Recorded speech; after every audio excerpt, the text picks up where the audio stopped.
আসসালামু আলাইকুম গাইস, আজকে আমার ভাবি বানাচ্ছে ইফতারের জন্য মোমো। তোমাদেরকে একটু মোমোর রেসিপি শেয়ার করি আজকে। চলো তোমাদের আগে দেখাই। রেসিপি বলতে রেসিপি টিসিপি কিছু জানি না আমরা, হঠাৎ আমরা খাবার ঠিক করি যে এই খাবো ওই খাবো। তো আমরা ফোন থেকেই সেরকম ঠিক করেছি যে এটা বানাবো ওটা বানাবো, দিয়ে আজকে ঠিক করেছে মোমো বানাবো। সব করে লিয়েছি অলরেডি।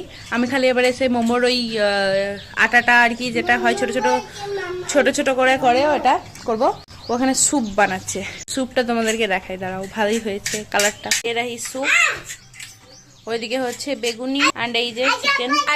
দুঃখের সাথে জানাচ্ছি যে মোমোর ভিডিও আমি বলেছিলাম দুবো, আমি দিতে পারিনি, কারণ আমাদের এত তাড়াতাড়ি ইফতারের টাইম হয়ে গেল। চোচো করে বুঝতেই পারিনি কখন ইফতার হয়ে গেছে।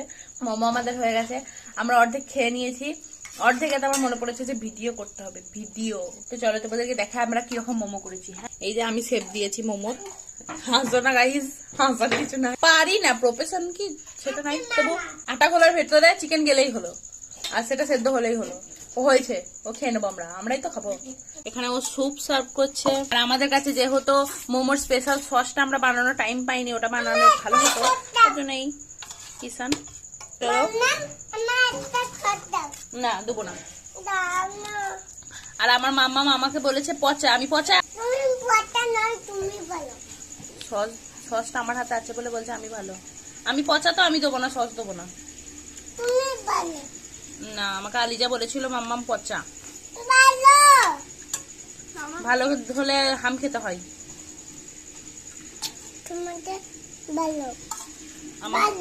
আমাকে ভালোবাসো, নাও ভালো করে বলো। তো চলো টেস্ট করি গাইজ। মোমোর যা সুন্দর শেপ।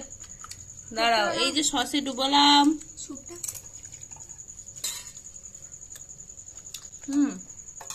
খারাপ না, রেস্টুরেন্টের মতোই হয়েছে। ঠিক আছে, চলেগা, বহুত আচ্ছা হুয়া হ্যাঁ।